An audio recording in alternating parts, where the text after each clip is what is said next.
This is Spare Parts, your show for all things motorsports.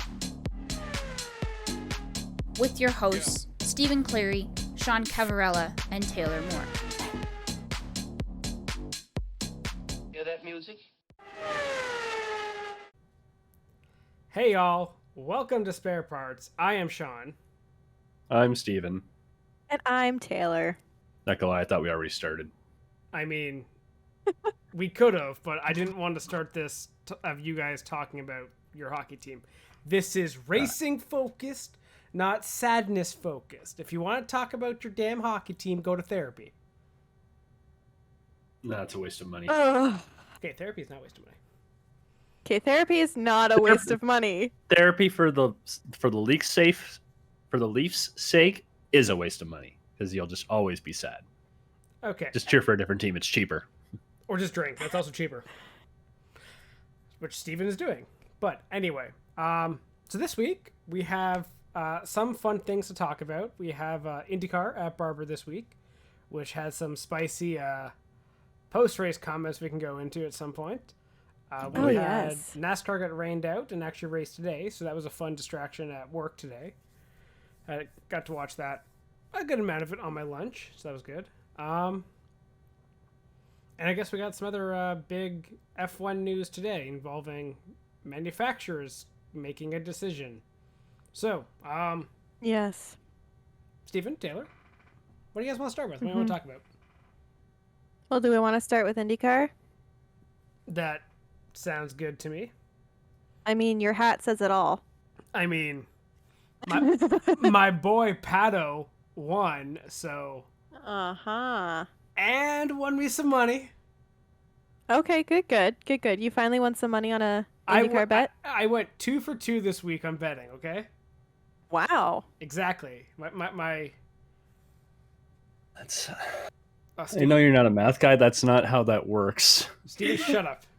If you put only 2 bets down and you hit them both, that's 2 for 2. When you just say, screw it, I'm going to put a single dollar bet on 5 different guys, that doesn't count as 2 for 2. Yeah, because you're always going to lose never.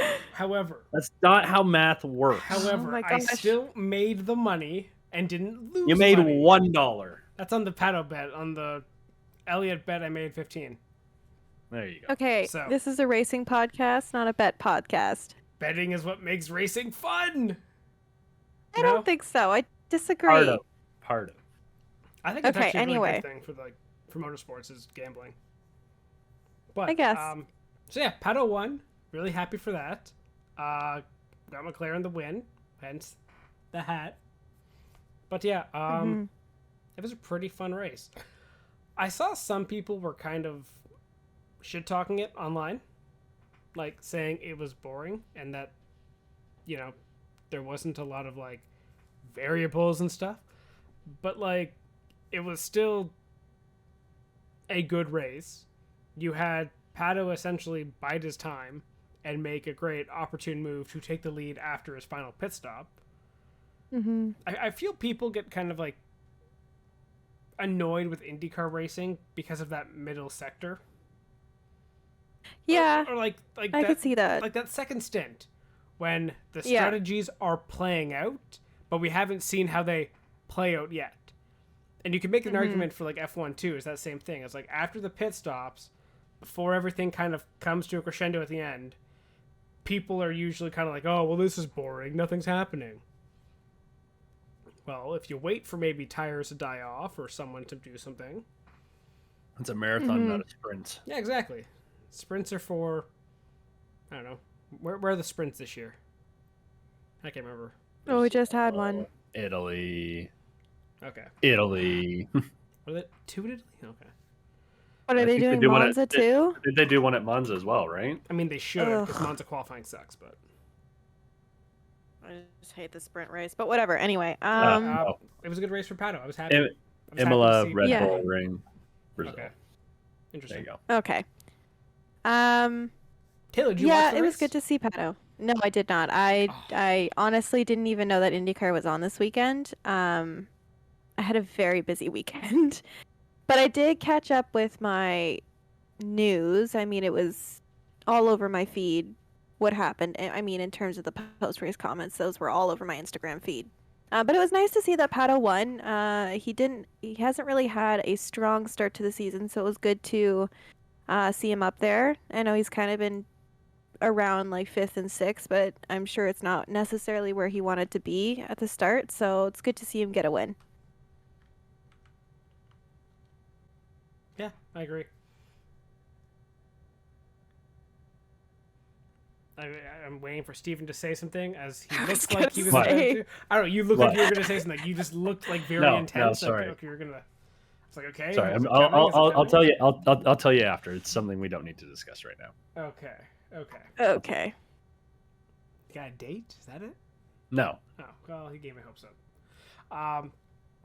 But yeah, so the best way I think to describe the podium is the GIF that Steven sent out on our Twitter, which was the Malcolm in the middle. The future is now, old man. Yeah, the average age was 22.7. Wow. Yeah, that's a pretty young podium with what was it? O'Ward, Palou, VK, and VK. Mm-hmm. Yeah. Yeah. Yeah, going pretty well so far this season for Palou, though. Yep, He's no wins, but nope, leading the championship. consistent. Good for him. Yeah. That's all you can ask for. Yeah. Fun fact was Will Power. Did you guys catch that one? He finished fourth. No, he finished fourth. Oh, It's his okay. fourth place finish this year. His fourth place. Yeah. So Okay. he's come in 4th place every single race? Yep. You want to Oh guess my where he is in the gosh. championship? 4th? Yeah. Correct. With Oh my 134 points. Wow, 4. I mean, Palou was 144, so Yeah, that's the only way it could have been better. But yeah. he had 144 points. He'd be in first. So Oh my gosh. With that win, Pato has basically put himself back in making a championship out of the season. If he hadn't probably gotten that win, he was probably still in that outside the championship talk. So again, good for O'Ward. we're like 3 races in, dude. We're 4 at this point, dumbass. 4 for 4 for 4. I don't know. We just said that. We just said I don't- 4. I don't know. There's too many fucking breaks in this schedule. I know. It's also weird how IndyCar's already at 4 races. I feel like it just started. Yeah. That is true. I feel like it. Well, I feel like it just started, but also it didn't, because there was like a month break in between like race 1 and race 2, and then I think there was like a solid month-ish between 2 and 3 as well, right? Yeah. Yeah. So It's been very start-stop. So, Mm-hmm. but yeah, everyone's favorite going into this race had a struggle of a weekend, and that was Colton Herta, who seemed to be the fastest guy out there, but couldn't control his car and probably drove over the limit a few times. Again? Oh, yeah. Which time? Yeah. The time where he overshot passing Grosjean and went off in turn 1, or when he spun out who's he trying to pass that? Do you remember, Steven? McLaughlin, I think. McLaughlin. Okay. But this seems to be a running theme for Colton Herta. Like, he looks good going into the weekend, like he looks good going into the race, and then pushes the car over the limit. Yeah. It's just young driver syndrome. Yeah. Sorry, young immature driver syndrome. Alex Palou has proven that not every young driver is affected by it, but some guys just get a little anxious and jumpy. I mean, we saw it with Charles Leclerc at Imola last week. Mm-hmm. Yes. You push that little bit too much when you really don't need to, and you lose out on some points. I forgot to change the date in the episode, so whoops. Just had to fix that. Good job. That's fine. So yeah. proud of you. Hey. It's all good. It's all good. We're good now. Yeah, Herta definitely needs to, what's the word? Calm the fuck down. Yep. Yeah. I think there's like a level of maturity as well in terms of him being a more experienced driver. Like, because he's on the younger side, like maybe it's just because he lacks that experience in the car to know when the actual limit is when he's trying to control it during the race. But Yeah, he seriously gotta figure it out and figure it out soon because I think people are starting to. I mean, I loved watching Colton Herta. I thought he was gonna be great like a year ago, and then now I'm just kind of like, okay, so when's he gonna just push it a bit too much? This is his 4th season. When is Yeah, so I the think inexperience not the yeah, excuse? I know that's actually so true. I think he just doesn't. Maybe he just doesn't see it. But like who knows what the factors are that are affecting him, but it's clear that he's not at a point right now where he knows when to go for it and when to not. Yep, clearly, because he keeps trying to go for it when he shouldn't. Yeah. So And I think part of it this year might be he's like he might be looked at as the leader on that Andretti team, and maybe he's feeling a little bit of pressure there. Like Rossi hasn't gotten it done the last couple of years. Grosjean's still relatively new. So is DiFrancesco. Well, DiFrancesco is brand new. So the Brillo pad. maybe there's some behind the scenes pressure there. It's possible. Or maybe it's a fight for the lead of the team, since Rossi is the veteran. Yep. Herta's the Grosjean's the hot up and comer. Grosjean's even more of a foreign, and DiFrancesco's the money. And DiFrancesco's just sort of there. Yeah, you don't. He's solidified the 4th spot. Mm-hmm. Yeah. So, though I will say, like, DiFrancesco is doing all right compared to some of the other rookies. I don't know. I just don't like his hair. I mean, I'll be very hard on DiFrancesco, I will admit, mostly because I kind of want to see him do well, but also I feel like he's never earned the seat with past results. Right. He's still doing decently well in like the championship in regards of like the rookies. Right. Okay. So where he's sitting? Like he's 4 points behind Ilott. Like Lundgaard's running away with it, but all the other guys like Kirkwood, Malukas, Ilott, Francesco are all within like 13 points of each other, which really isn't. And also, DiFrancesco was the best of the rookies this week. I mean, not including Lundgaard, who I think we can already give Rookie of the Year to, but probably. It's a weird rookie class this year. Like I was going to say, like, speaking of rookies, spotlighting Ilott this race. Really great qualifying. Had really good pace early on. Simple mistake, took him out of the race. Yeah. So, sometimes just not being in the way and just having good pace is kind of all you need to succeed around here as a rookie. Mm-hmm. And, But that again is the greatest downfall with the rookies is the young immaturity of, I don't want to take it easy. I want to come in and make a splash. Yeah. That's the struggle of being a rookie, especially when you're used to a different kind of car, right? Like, especially for Ilott, he comes from F2, right? So it's kind of like you have to get used to how the car feels and how it drives and even the tracks themselves. Like, he's on a European circuit for the most part. Like, he's not necessarily driving all these American tracks. So it's kind of getting the bearings on everything that's kind of new for them. So, yeah. I mean, like, everybody kind of struggles in their rookie year. We've seen it, like, so many times. And on that, too, though, like, how all these rookies have different backgrounds of kind of how they got here, right? Yeah. What was Lundgaard doing? He was doing Formula 2. And again, bailed ship, came here.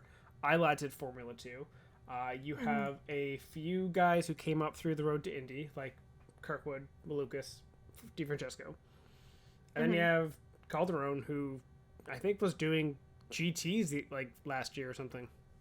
Yeah, was more on the endurance side than that. So they're all kind of in brand new cars. Obviously, the rookies, they would be new. But they're learning probably different driving styles from what they're used to. Like for Lundgaard and Ilott, it's probably a heavier driving style. You can't be as precise. You got to kind of wheel it around a little more. For a lot of the guys coming up through Indy Lights, again, it probably feels again, probably feels more powerful, and you may not be used to the power on it, so you might burn your tires out faster. And then someone like Calderon, who is probably struggling with just the lightness of the car, if they were coming from, WEC. yeah, like one of those kind of sports cars. Those are pretty big, beefy cars, so Yeah. they're all struggling in their own regard. Lundgaard obviously isn't the best, but he's still averaging, I think, like 14th his best finish. Okay. So That's not bad. That's not terrible. it's been Like fun for to being a watch. rookie, like yeah.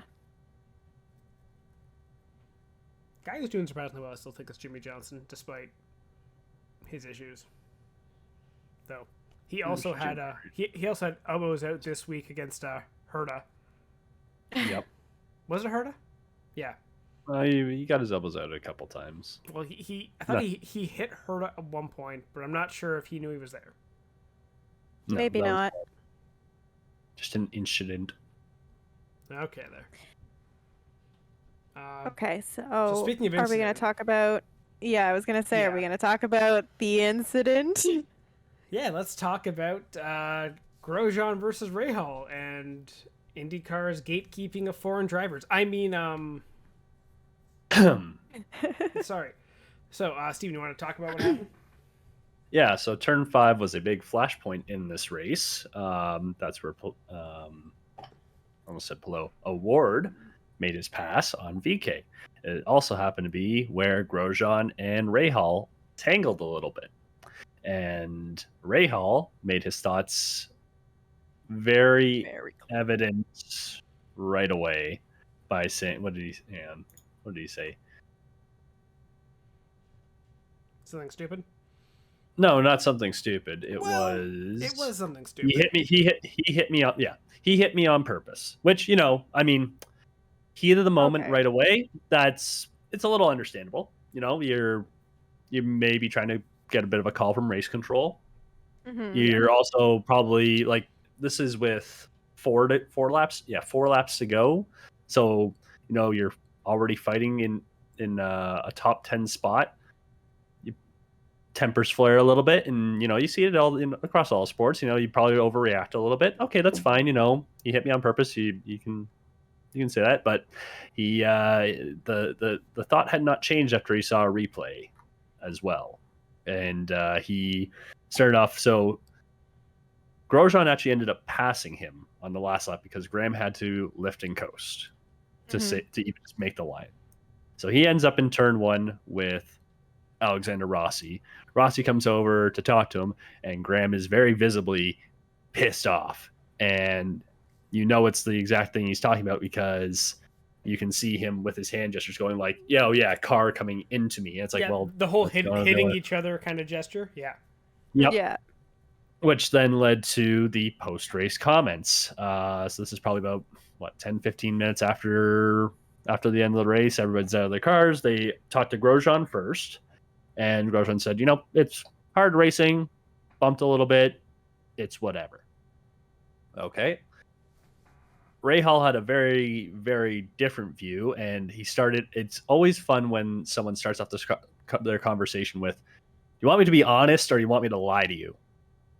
Which, honestly, is any athlete who actually starts an interview with that, you have to give them full respect. And I can't remember which reporter was interviewing Graham at the end of the race there, but A+ response with like, yeah, we like honesty. Yeah. That's what we try and go for. We're an honest group here. We're all friends. So, you can trust. It's a trust circle. Trust circle. Yeah, Say what you want. Yeah, but it was basically a minute and a half of Graham saying, you can see his head is looking right at me. Or what was it? His head's looking this way. The track goes that way. I don't know what else he's looking at other than trying to hit me and basically trying to justify that Grosjean hit him on purpose and I left him space, which, there's a good amount of space. But the one thing I think that will come back to bite him a little bit is the fact that in the same sentence, he also said, there was less grip on the inside. So it's like, okay, so you just explained what could have possibly happened. There's less grip on the inside. And maybe he slipped out a little bit and tapped you. See- But I think he was more pissed off at the second tap than anything. Yeah, and my favorite part of the interview, which is the part you haven't even gotten to yet, is I hope race control is even about this in the future because I'm gonna get him back. Like he's fully Basically, said he's gonna he wreck him in fully the said. future. So And he's like, I've been called on I've been called on much less. So he's kind of doing the thing of like calling race control out, which is like never a good idea, but I don't know, dude. Like you're fully like admitting that you're just gonna go for it when you have the opportunity, which I feel like is just stupid anyway, but yeah, if you're they're just gonna wreck the race, like if they're near each other at was it the next race at Indy, the Indianapolis Grand Prix, whatever the hell we call it now, Yep. he's gonna punt him for sure. Like that's gonna happen. If there's an opportunity, he's turn one. Yeah. Turn one, he's dive Turn bombing him one. at some point. I'm calling oh it my now. gosh. Start of the race, great I time to feel punch like a guy. that's just like I hope they start next to each other and Rahal is on the inside. I hope Rahal's behind him. Or behind, one row behind him would also be good. But what about the other part of the comment? He's overstayed his welcome. Oh yeah, so there was two reactions I wanted to get to after one reaction and one hypothetical. So one, Rahal during his interview dragged in a bunch of names of he hit this guy, this guy, this guy, this guy, and as Sean just said, we know his reputation now. He's not basically saying he's a bit of a dirty driver because he's hit all these guys in the last couple of weeks. Like he was like he hit Herta at Long Beach, he hit someone else at Long Beach, he hit someone else here in qualifying, and something like that. But basically we know he's a bit of a dirty driver. So Okay, to be fair, he's kind of always had a reputation of making contact all the way back in F1. Yeah, that's true. That is a fact. Like we know that about him. Let's not forget the Drive to Survive. Oh, do you think Grosjean makes it to turn 1? No, was the answer. No. He got to turn 2. Yeah. Or Spa, where he got blamed for that, was it 2012 wreck? Mm-hmm. Grosjean's kind of had a bit of a aggressive style to him. And people have known this forever. It's just kind of funny how when Herta has an aggressive style, it's praised. And, it's like, wow, he's just going for it. So that's the other half of the conversation that we need to talk about is how all the commentators reacted, which was sort of siding with Rahal. Yeah. So, and this I is think, this is the Americanized gatekeeping of fucking IndyCar. It's the same thing for always. yeah, it might have been that's true. Hinch, but I can't remember who it might have been Hinch because I know they threw to him at some point, but someone was talking about, I'll play devil's advocate here and try and see it from Grosjean's point, but in the end it was I agree with what Rahal's saying.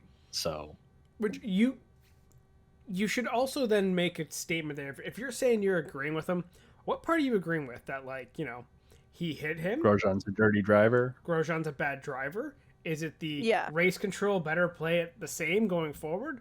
Or is it that he's overstayed his welcome? You Race can't just leave him. Yeah. He made 4 very distinct points there.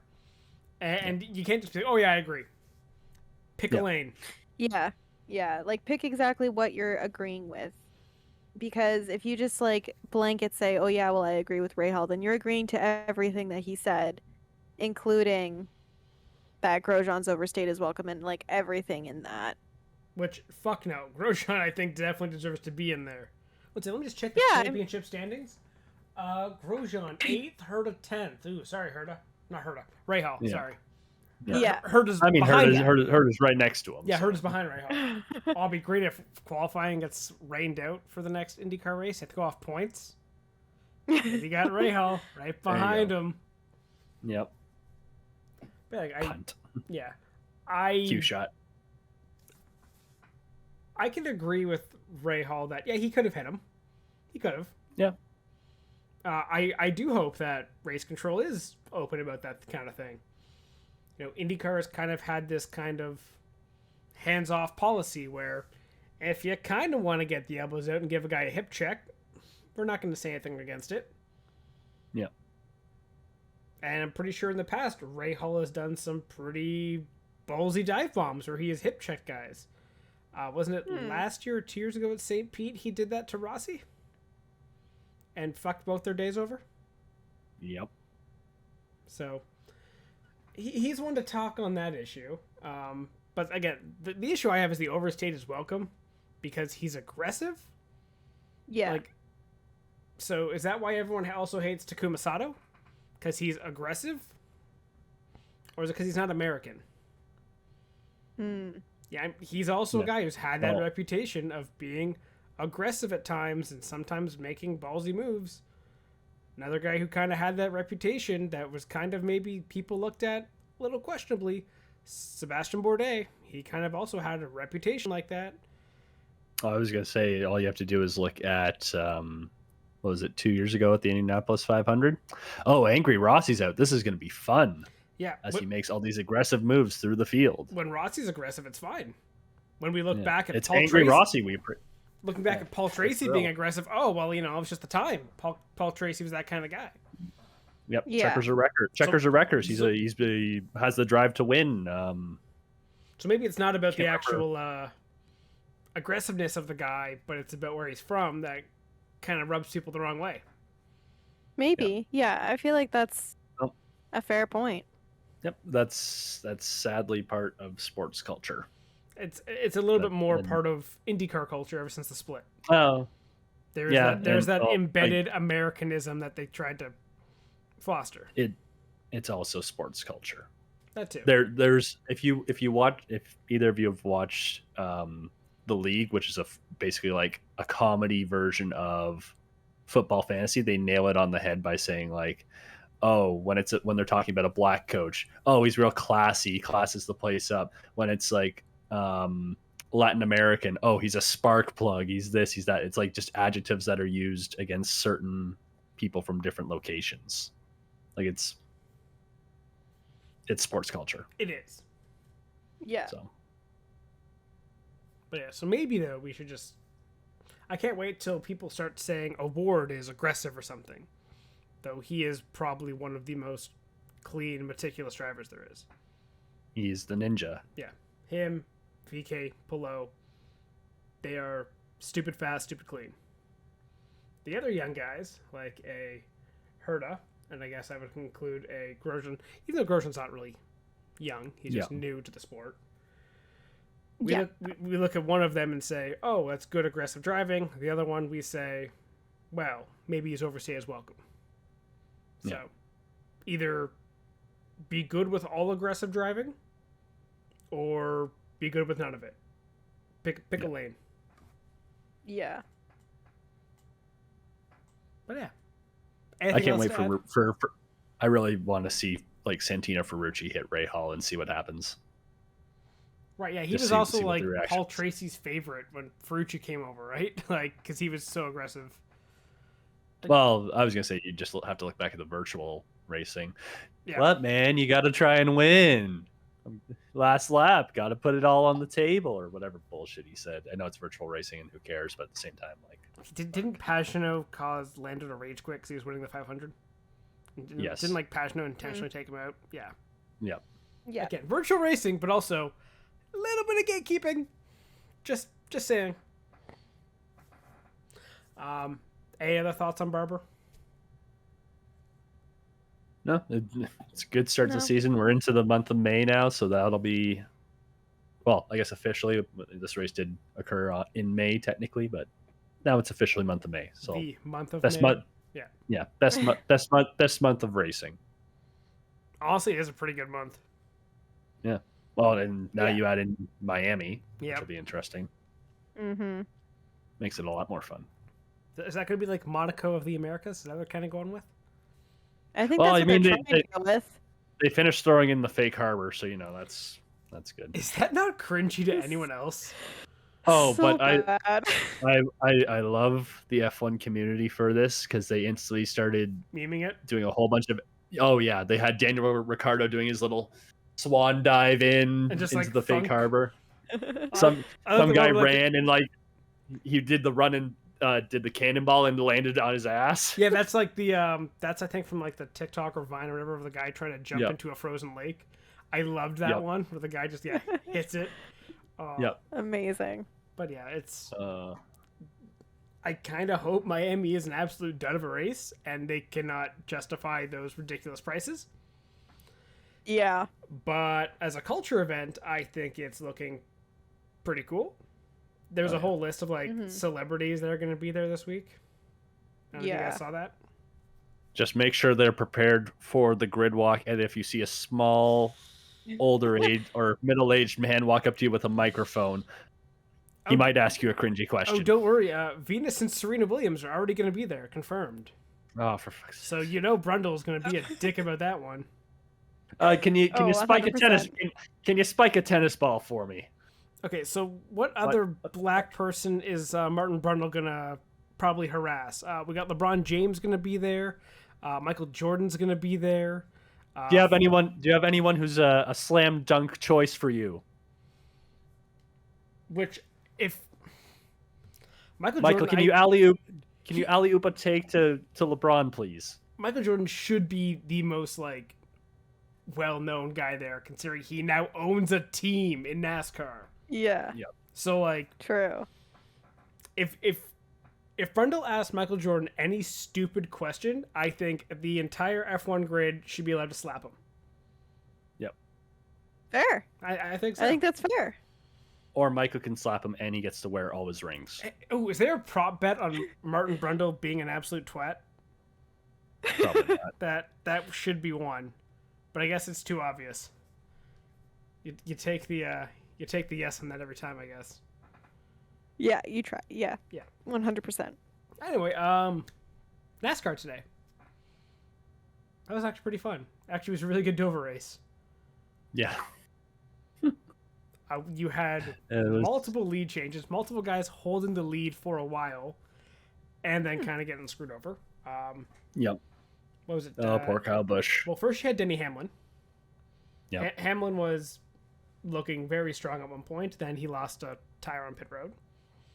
Okay. Oh yeah, that was fucking I can't remember who put it up there, but it was like, yeah, it's never good when you look out to your left in pit lane and your tire is going past you. That happened a bunch today, though. Like, I think there was like 3 times that guys lost their tire on pit lane. Question. Answer. If you're going the pit, like the top of the limit, and your tire goes past you, do you get a speeding in the pits penalty? It is part of your car, and it is going over the speed limit. But it's no longer part of your car. You still technically own it. It's like saying it's still your tire. No. I'm going to say no. Fine. Because for it to go faster than your car, you would have had to go faster anyway. Right? It's got the high RPMs coming out after you spin the wheels up, leaving the box. I don't know. Someone hits the tire, maybe. There you go. Lost the tire. Hamlin did a great job getting back into the race. He was last in the lead lap. Came back around, and then ended up getting taken out. So, bad day for him. He wasn't going to win. Steven's money was on Kyle Busch for a while. Why was that, Steven? NASCAR put out a tweet that he has never lost on his birthday. So, figured why not? Today is his birthday, May 2nd. Happy birthday, Kyle. How'd that go for you? Did not work out well because he got screwed. Him and Bowman got screwed over by a poor timed caution. They were leading the race, both pitted at the exact same time, only for another person on pit road to lose a tire. Oh. Yeah. Which, again, we haven't seen in a while, and there was a bunch today. I mean, to be fair, they also recovered amazingly because Bowman ended up 5th, Busch ended up 7th. Yeah, they were after being just punted to the back. Yeah, they started last on the restart and made up so much ground. They definitely were the cars to beat. Based on that, though, I still think Bowman would have had it if that didn't happen. Sorry, Steven. Yeah, probably. But yeah, I mean, you never know if that happens in the middle of the race and there's still half a race to go or 200 laps to go. You never know. But in the end, Chase Elliott came through and got the win. So that was his first win on an oval since he won the championship. Jesus fuck. Oh, Yeah. wow. And I Good think for him then. Yeah, so that was a long time coming for Chase Elliott. So still, he had ridiculous odds despite having not won an oval. He was still like a plus 800, I think. Yep. So yeah, $20. There you go. Good job. Nicely done. Worked for me. Yeah. Yeah. I think overall, Dover is going to be a fun track for these next gen cars I like Dover. with what we saw today. But no, Dover- but especially Dover's a like good with track always.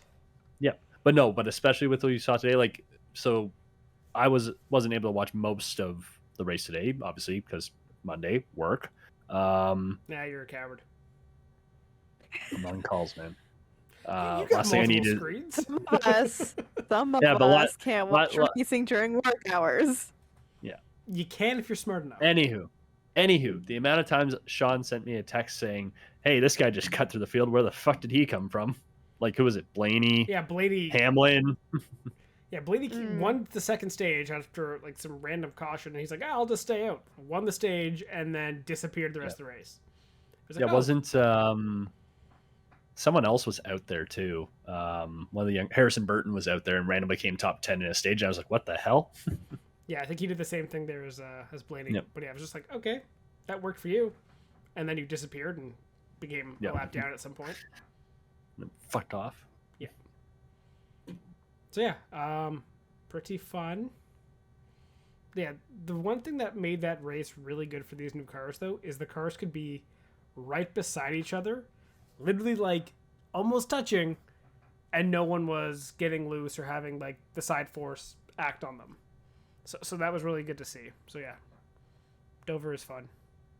Yeah, we should go there. A bit of a surprise podium too. Ricky Stenhouse in second. Yeah, he had a good run. Chase Elliott winning. And then Ross Chastain just continuing his amazing form. He was leading for a large part of the day too. Yep. So, all in all, good race. Not predictable. I guess a fan favorite one. I saw people being kind of grumpy about Chase Elliott winning, but people will always be grumpy when it's not their guy. Yep, exactly. That's why it's fun not to have a guy and let the money decide who you cheer. Oh my gosh. I don't have an addiction at all. So yeah, any other thoughts on NASCAR, Steven? I'm not going to even bother asking Taylor. Yeah, that's probably a good call. No, it was a good what I could watch on Sunday, good race. What I heard and was the last little bit I was able to see, good race. I like it. Fair enough. I like Dover. Where are they next? Where are they next? Darlington. That's Another right. place. It's the throwback race. Yep. Oh, Another place I wouldn't hate going. That'll be a good one, especially with the new cars. Interesting to see who that Mhm. goes. So, news of the week and stuff. First, staying on NASCAR. No. Was it Denny Hamlin that had to go into the sensitivity training Oh yeah. for his tweet? Oh, right. What? I thought that was last week. We didn't talk about it though. We talked about the I tweet. thought we did. We didn't talk about the sensitivity training part. That only Oh. came out like what, Thursday? Yeah, it came out like the day after. So, Wednesday. Oh, okay. yeah. When the tweet came out, I actually was like, oh, that's funny. When it was like sensitivity training, I'm like, what? Why is it sensitivity training? Then I'm like, oh, Kyle Larson's also the only guy of Asian descent in the grid. Making that GIF and tweet probably not the greatest. Yeah. Yeah. Yeah.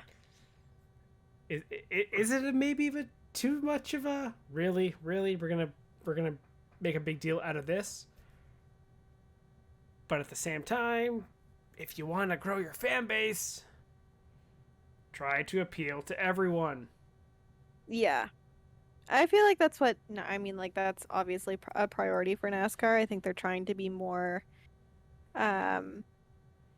PC, I guess, is I don't know if that's what like the word. I mean, considering that NASCAR has kind of had a reputation to cater to the uh Southern. stereotypical fan base of NASCAR. There is the typical like Southern, like Yeah, Southern exactly. Republican rural NASCAR fan, right? Which Yes. isn't the case, but it's hard to also grow the sport when that's the perception of it. Well, also when, in the past, it's been like what, 3 years since they actually properly banned the Confederate flag from being. It's been that long, eh? Wow. Yeah, it was like 2 or 3 years, but Which really when it's shouldn't be that big of a deal, but for some people it was. But again, for some people it also makes the sport just seem more inclusive. Back I on the think it was an whole, important step for them. but again, But I feel like you could go to the extreme and are like, what's the draw and what's too far and what's actually being inclusive, sure. Again, though, right? don't gatekeep your sport by being like you need the Confederate flag to come in here, right? Yeah. Be open to people coming in.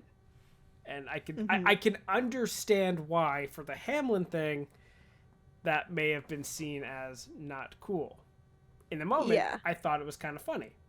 But also I'm not someone who is going to be offended by that.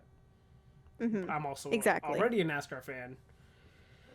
But it's the way of the world and way of sports. And sadly it's the marketing side of the sporting world, right? Yeah. Where everything seems to be kind of keep the sponsors happy, keep the fans happy. Keep the money rolling in. Exactly. Speaking of money rolling in, great segue, Steven. There you go. Now we can talk about the fun F1 stuff that came out today. As Taylor is not paying attention, this is supposed to be her cue. I am paying attention. I heard you. I thought you were continuing. Oh, I thought you were going to take over because you were so excited about it earlier. I am excited about it. So Audi and Porsche have both confirmed that they will be joining F1 in what, 2026 or something? 2026 when the new engine regulations drop. Yeah. Okay. So this is really exciting news. I mean, it's two manufacturers coming into the sport. I am wondering though how this will impact the grid as we know it now. Like, are they going to just expand by two teams? Are they going to have everybody like plus Audi and Porsche? No. So who's leaving? Well, Who's going to leave in 2026? So there has been a couple rumors. I think Porsche wants to buy into half of Red Bull, I think was what they were saying. Ooh, interesting. Okay. So I think that was the partnership Porsche was looking to do. Okay. Audi has a couple other, I think, entities looking at joining it. Okay. Aston Martin has been rumored, I think, to we would sell and partner with Audi. But I don't think that's the priority. Williams is another one, and I think Aston Martin are the other two. Okay. Which I feel like there would be some interesting partnerships there. I mean, everyone's jumping off the Mercedes bandwagon. that is exactly what I thought. They're like, oh, maybe we should hop off this Mercedes engine. These guys look like shit. Okay, let's get the fuck out of here. Yeah. Well, that's no secret. I think Mercedes-powered teams are. Although I wonder about McLaren because McLaren has been rumored to be having money issues. So how will that play out, right? I mean, maybe if they stopped putting a team in every single motorsport, they wouldn't have money issues. But True. Very true. I don't know. Like, it's very exciting. It's exciting to have two more manufacturers coming to the grid, especially when it's it's predominantly either. Well, there's three, right? It's Honda, who kind of wanted to leave, but I think wants to get back because Honda's Red Bull now, right? Honda is Red Bull now. Red Bull and AlphaTauri, obviously, but with Red Bull's success, would they leave Honda? And like change and go with engines? Porsche? Yeah, see, and that's the question. Because they've They've also had talked such about success. they also want to like develop their own Red Bull powertrains. It's something they're trying to build. So again, do you partner with Porsche and basically develop it together? That could be a recipe for success. But again, there's bigger question marks there because you're doing it all for the first time for both of you. Exactly, and I feel like that's more of a question mark for Red Bull, and it's if they want to take that risk. And who knows, by 2026, depending on how Verstappen's career is going, how much of a say is he going to have in how that car gets developed? Because we know that, drivers, once they become kind of integrated into their team, especially like people who've been there like a long time, they tend to have a little bit more say in how that car is developed. So, you start to wonder, like, say by 2026, Max Verstappen's won like, what, 3 championships or 4 championships with that car. Is he really going to want to switch engines? Is he going to want to take that risk? Well, I was going to say another thought also is that, like, for Porsche and Audi joining, are they both joining as their own manufacturers of engines? Or are they joining in a partnership with other teams to run Volkswagen engines? Do we have a clarification on that? Or I don't think we do. Like, I think it's just been announced that they're joining. It's not clear exactly in what capacity they're joining F1. So too early. yeah. I think the details will obviously come out in time, and especially as we get closer to 2026, we're going to know a lot more about how Audi and Porsche are going to make their mark on the grid. But it's going to be certainly interesting come that time how diversified the performance is going to be on the grid with possibly 5 different manufacturers. Yeah. One thing is for certain, we're going to need more cars on the grid. Yeah. I think So, Andretti? if there is not 2 more teams on the grid by 2026, F1 is fucked up.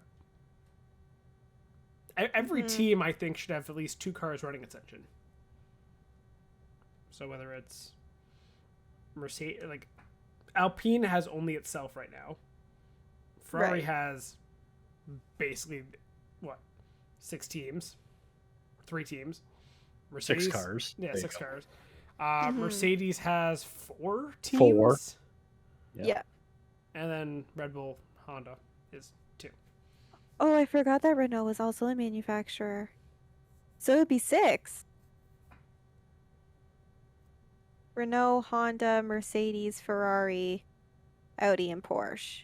If they all stayed. Like, if Honda still stayed. I wouldn't count Honda because I feel like Honda is Red Bull, right? Because you have to count Red Bull as its own at the moment. Because they just basically, they did what they did with the old Renaults where they just rebadged them as, like... True. Back then they had Red it as, Bull. like, Tag Heuer powertrains. Now they're just Red Bull powertrains. Right. Because the engine regulations, I think, are frozen right now until 2026. Like, you cannot change shit. So, by that logic, we only have 4 manufacturers now. But if Porsche wants to come in and replace Red Bull, then it goes still to 5, right? And it's still to 5, right? Yeah. But that depends on whether or not that actually happens. Like, if that partnership actually happens. Yeah. So, I don't know. Like, I think definitely I agree with you, Sean. I think there needs to be more cars on the grid because if you leave it at 20 and just 10 teams, like, there's just so many different options. Like, and especially when you look at the families of cars on the grid, like the Ferrari family, like you said, 3, like Mercedes has 4, like you run out of teams to be with at that point. If you want to be one of those midfield teams to also make that jump, partnering with an actual manufacturer might be that next step for you, right? Yeah. Like, look at Sauber in, like, 2004 with the BMW Sauber project. That was a very good project for them. I guess, like, imagine someone like Williams partners with Audi. And all of a sudden, Audi goes back to Goes back to the 80s, 90s Williams. Yeah. Mm-hmm. I feel like Aston Martin would do well partnering with Porsche or Audi. I can imagine them sticking with Mercedes. I don't know why. I feel for the brand because I feel like you can't mix those two. If you're gonna have Aston Martin and like, I feel like you're gonna have to have the car be an Audi car if Audi's coming in. Yeah. I think the best option for Audi is Williams. Yeah. Mostly because Sauber has their partnership with Alfa Romeo. Aston Martin's Aston Martin. Williams Audi would kind of be fun. Yeah. No, I think. And Red Bull I Porsche also agree. kind of sounds nice. Well, Mm-hmm. either way, Audi and Porsche are now putting full R&D into it for the next 4 years. They also have 4 years to come up with a sales pitch as to why you should go with their engines. So, We've been working on it for 4 years. Trust us. exactly, yeah. Well, let's just see how bad the Mercedes engines are for mean- the next 4 years. They nailed it last time. Who say they can't do it again? Yeah. Right. I will We say, took all the good parts from all the other teams, stuck it in an engine. What could go wrong? like WEC and stuff. Porsche and Audi did race against each other with their own actual development. So assuming they used to do that, they might do it again in F1. Especially with the cost cap being a thing. So Right. I'm assuming they would come in, just remembering that as two separate entities altogether. Mm-hmm. But yeah. So 2026 world champion, Williams Audi, calling it now. Oh my gosh, if like in 2026, in 4 years, if you are right, oh my gosh. I wouldn't But even the early expect birthday half play bet the on grid. I wouldn't even expect half the grid to be there in 2026. No, no way. 4 years is a long time. Maybe Verstappen, but like, Verstappen and Leclerc are the only two I would guarantee to be there. yeah. Most of the others, like, I think, hit or miss. Lewis If you will be look at- gone by then. Oh yes, 100%. That's so far Lando, down the road. maybe. Yeah, Lando, George, maybe. But it'd be like the like any video game where you get so far down the road that eventually it just starts mixing the names. So you're gonna have Charles Verstappen, I always Lando love that. Hamilton. I always love that video games where it's just like the most random names. It's like, okay, I see where you got that from. We can't put every single name in the world, so let's just start combining the 20 names we have. Yeah, it's like finish Charles Ocon. Okay, there's your driver. Yeah. But yeah, I think it's fun. We need more cars in the grid though for these engines. Yeah, Yep. agreed.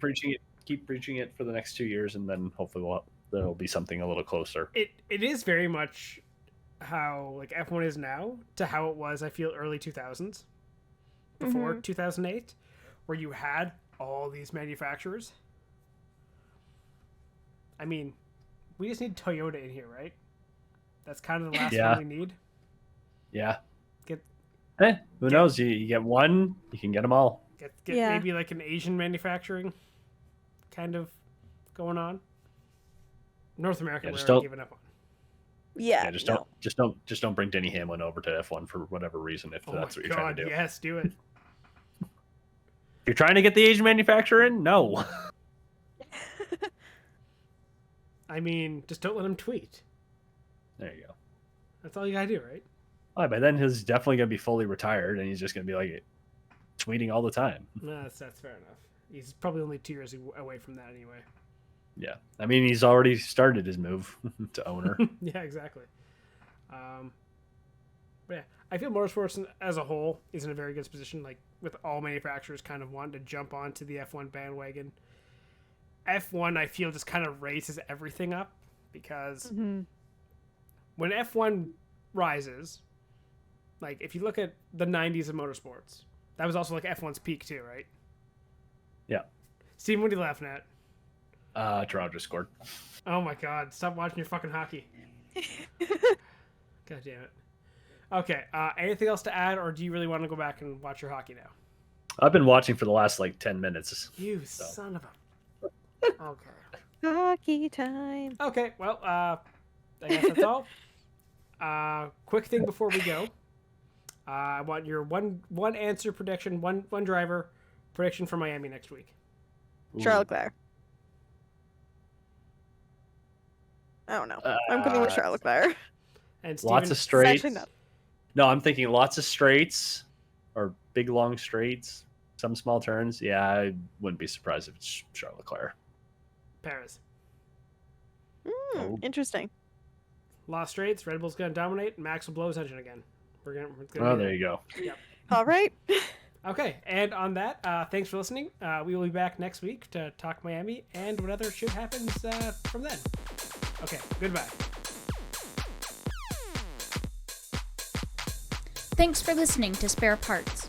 Remember to follow the show on Twitter at sparepartspod and the hosts at Stephen Clary, at Sean Cavarella, and at Tate Moore.